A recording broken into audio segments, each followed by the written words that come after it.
Hello, this is Matt on the Moon Lambo channel. Within the last couple weeks or so, I made a video about a secret project coming from Coinfield and shrouded in mystery. They had this little backwards S logo just trying to confuse the hell out of everybody, which worked. Nobody knew what the heck they were doing. And we found out what it is today, so I'm going to get into this. I'm going to review it with you, but the question is this actually good for XRP? I'm going to share with you after I cover the story. I'm going to cover some views from some XRP community members, and then after that, I'm going to share an opinion from David Schwartz specifically on this. David Schwartz being Ripple's CTO and co-creator of the XRP ledger. So does David Schwartz think this is a positive development or not? And you'll understand why I'm asking these questions as we dig in here. So I'm going to run through all of that. And the last piece I'm going to cover in this video, it's unrelated, saving it for the end. It's titled Bank of Canada Exploring Digital Currency That Would Replace Cash, Track How People Spend Money. Now before we get rolling here, ladies and gentlemen, boys and girls, if you would please, delicately, just ever so gingerly, tap that like button. And if you're a fan of Ripple and XRP, you have most certainly come to the right place. This is an XRP-centric channel talking about XRP a day. So I got this tweet from XRP Crypto Wolf, and thank you very much, good sir, for sending this directly to my Twitter inbox.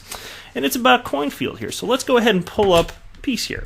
There's a couple of them here. I'm going to read through, there was one from AMB Crypto and the Daily Hodl. I thought these two were the best. I decided I'm going to run through the Daily Hodl one.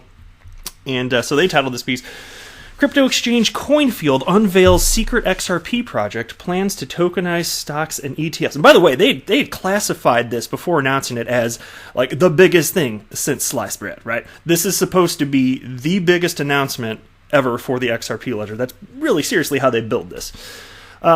You can just tell me what you think after you know what it is. So, the Canada-based crypto exchange Coinfield has unveiled its mysterious project on the XRP ledger.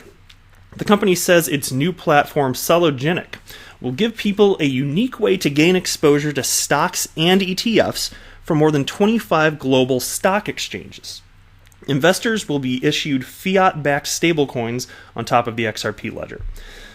These stablecoins will be tradable and redeemable against XRP on Coinfield. So that part sounds good, right? Tradable and redeemable against XRP. No qualms there, all right? And the piece continues. Investors will also be able to trade the stablecoins for Solo, in all caps SOLO, Solo, the platform's native digital asset.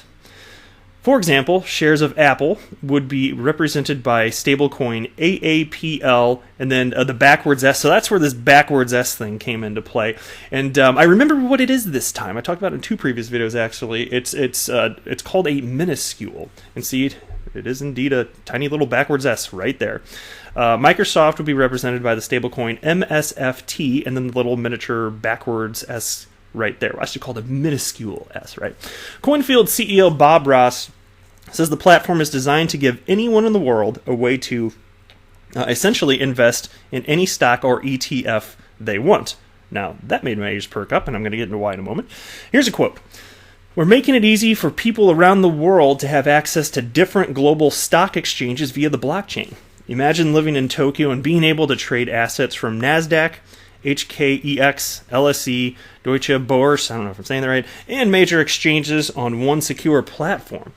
This platform tokenizes stocks on the XRP ledger as demanded, allowing you to trade it against any cryptocurrency and spend in real time anywhere. So conceptually, very interesting, right? And then the piece wraps up stating, Coinfield has been quietly working on Celogenic for months, and today launched the platform's website. Okay, so what we're going to do next is, here's the white paper. It's 44 pages. I'm going to read it word for word, verbatim. It's going to be a good time. Buckle up. Maybe you want to pop some popcorn. Yeah, I'm just kidding. We're not going to do that. I did open this up, and I was like, I'm going to read some of this. And then I realized it's 44 pages, and then I was like, I don't have time for this right now. I was like, I'm going to get opinions from other people. I'm going to start learning about this, and I'm going to report on what I know today. And as I learn more, I will continue to report on this. But damn, this thing be long. So I thought, given that it's already almost 6:30 as I begin recording this, and there's too much XRP and Ripple and XRP developer news in the news today for me to even cover anyway, we're going to dig into a certain degree here, let you know what this is, get some opinions out there, including one from David Schwartz. And as more specifics come out about how this works, I'll be happy to work it to report on that. But again, not going to read these 44 pages. If you want to, go ahead. Here it is. Salogenic. Sounds like some lovely evening reading. Go ahead and check this out now. Here's a tweet from fellow YouTuber, XRP YouTuber, Crypto Eddy, who tagged Galgatron and writes, "Not only did the kid leave for college, the kid just changed the world," referencing this XRP Ledger project specifically. Galgatron responded, "It's pretty exciting news for sure. Will be IOUs issued on the ledger, so not a great driver of XRP for now." And I got to say, as I read through that first article from Daily Hodl, I was thinking to myself, to what degree is XRP actually being used? Because again, I did cite one part where they're talking about, it sounded to me just something along the lines of interoperability. Here we go. "These stablecoins will be tradable and redeemable against XRP on CoinField." Okay, super duper, but I thought they've already got their own native asset solo, and I thought, okay, so to what degree will this actually utilize XRP? And I was not that this was a bad necessarily, but I became a little bit concerned. And then I thought, just from a tech perspective, and I'm not a huge tech guy, you know me, I'm more of a fundamentals guy. I'm never going to be that tech guy. I'm never going to be the trader. I'm just a fundamentals guy. I want to know big picture stuff that's happening, and I want to report that to you so that we can make reasonable decisions here about whether or not XRP makes sense. And not financial advice, but from my perspective, for me, it makes a lot of sense to keep holding and continue to purchase little bits on a regular basis. So, Crypto Eddy responded, "Understood. Ultimately, a matter of preference based on liquidity and future values." But again, so what I want to state, as far as from a tech perspective, my question that I just thought to myself, I was like, in terms of scaling, is this going to be an issue? Because if this really picks up, and you're talking about the XRP ledger being able to conduct transactions at 1,500 TPS per second, I was just kind of wondering, is that perhaps going to be an issue? So let me scroll down. I want to share with you thoughts from a couple other XRP community members here. So here's XRP Research Center. It was actually responding to Joe Smo here, but let me just jump in here because I don't want to read this whole thread. It'd be too long. XRP Research Center said, "Where did you see that these tokens only give you a claim to the price, not the actual underlying asset?" To which Galgatron responded, "Because anyone can own these tokens freely tradable on the XRP ledger. Not everyone can own the underlying stock due to various regulatory limitations. Rights to the underlying stocks don't apply." XRP Research Center responded, "Is there a place in the white paper or the company's site where you read this?" Galgatron wrote, "I'm logically concluding this. A 10-year-old can buy a ledger IOU, they can't buy a stock." XRP Research Center said, "Well, that's quite an assumption. Are you also assuming that XRP ledger trust lines can be restricted when associated with KYC verified accounts so as to make them compliant with regulations?" And then Galgatron cited the white paper, and he put this in quotations. "Users are free to withdraw their tokenized assets and trade them on XRP's native DEX," so decentralized exchange. And then XRP Research Center responded, "I really think we should wait for further clarification because just assuming that these on-ledger derivatives would be exempt from regulations is also a mistake." And then Galgatron responded, "Read the white paper. It's all there. The tokens are freely tradable because they don't represent ownership in a company." And then XRP Research Center responded, "The fact that they are freely tradable because they don't represent ownership doesn't mean they're not subject to regulation. Derivatives are subject to security/commodities regulation depending on the particular kind of instrument being offered." Galgatron responded, "These are not securities. They are derivatives honored by Salogenic. The scope of regulatory fulfillment ends at them." And then XRP Research Center responded, "Stop looking at these instruments. They're being honored by a company, so they are fine, said no financial regulator ever." And then Galgatron responded, "You'll figure it out." Okay. XRP Research Center responded, "Read so you can understand something regulation related." I'm not going to pull up the link. So Galgatron wrote back to that, "Considerable work remains to complete these initiatives." And that was in quotation marks.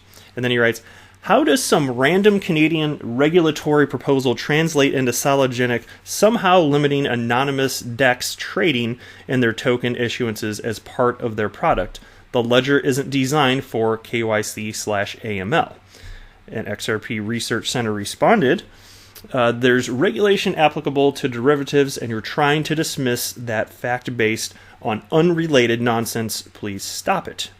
So They're getting feisty back and forth. That's okay. I love them both. All right. Galvatron responded, answer the question, how can I be prevented from acquiring stock tokens anonymously on the decentralized exchange?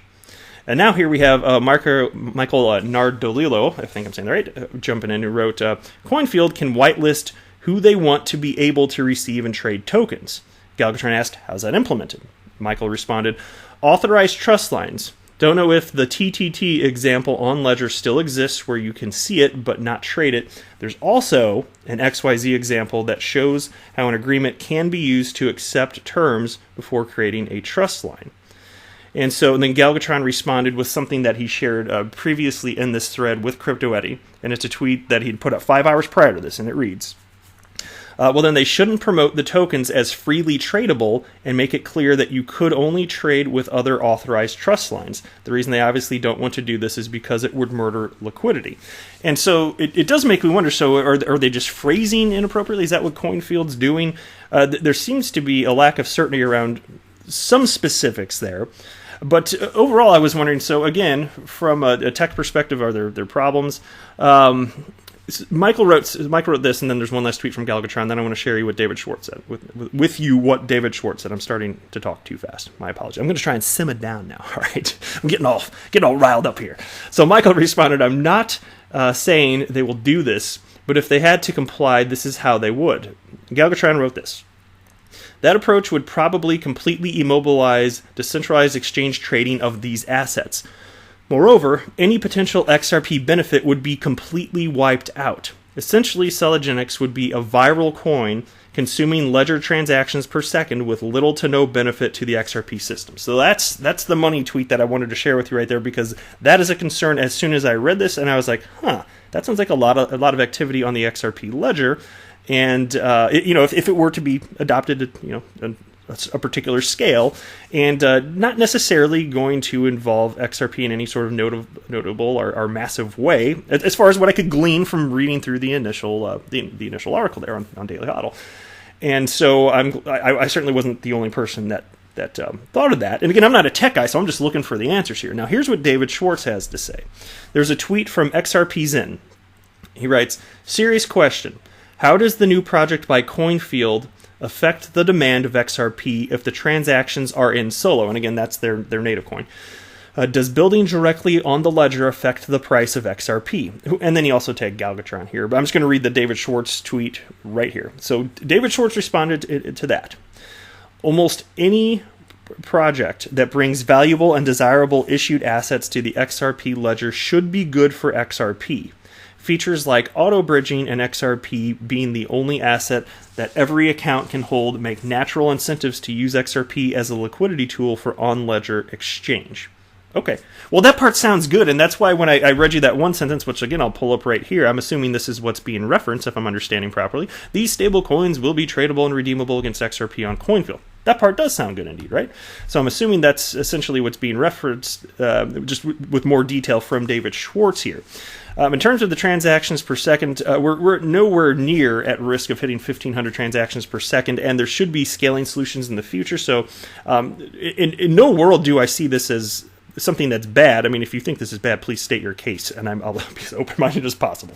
To me, it seems like a positive. It's just like, to what degree, and is this going to clog up the XRP ledger with transactions? Well, look, if that's the case, look, there have to be scaling solutions at some point in the future anyway, so I'm not going to sit here worrying about this. It's probably a net plus. It probably is. To what degree, I don't know, but interoperability is of paramount importance, and I think it's all going to be figured out. So you can tell me what you think below. These are just some of my initial reactions having learned about this today. All right, next piece. I also got this from XRP Crypto Wolf, so thank you very much, Serge. Check out this piece. Bank of Canada Canada. What? That's not a thing. That's not a word. Bank of Canada. Oh, words are hard for Moon Lambo today. Exploring digital currency that would replace cash, track how people spend money. The Bank of Canada is considering launching a digital currency that would help it combat the direct threat of cryptocurrencies and collect more information on how people spend their money, the logic has learned.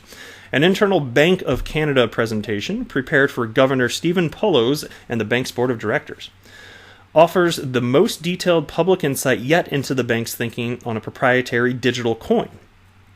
According to the presentation, the currency would be widely available. It would initially coexist with coins and paper money, eventually replacing them completely. Okay, and you gotta admit, like, regardless of where things end up going, this is the type of conversation that I had suspected would be coming all along.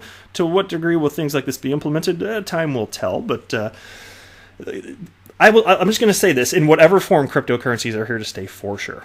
I'm telling you. The presentation, titled "Central Bank Money: The Next Generation," and acquired by The Logic via an access to information request, was prepared by Stephen Murchison, an advisor to Polos tasked with leading the bank's digital currency research, for a September 2018 board meeting. Murchison presented it as as part of a 2-year research project on whether or not the bank should issue its own digital money. It emerges at a moment of heightened concern over the implications of digital money. Global regulators and central bankers, including representatives from Canada, are gathered this week in Washington, D.C. at the annual joint World Bank/International Monetary Fund meeting, which include a session on big tech and the future of finance. China is in the final steps of launching its own digital coin, and Libra, Facebook's digital offering, is losing key backers and facing scrutiny from regulators worldwide, including the Bank of Canada. So I think that's the gist of what's important in this piece. It's actually fairly long, and it's not necessary to cover the whole thing to get the gist of what they're talking about here, but I found this fascinating nonetheless. So if you have any comments on this or anything else, feel free to drop them below. Thank you so much for watching. That's it for this video. I am not a financial advisor. Do not buy or sell anything because of anything that I say or write. That would be a very, very, very bad idea.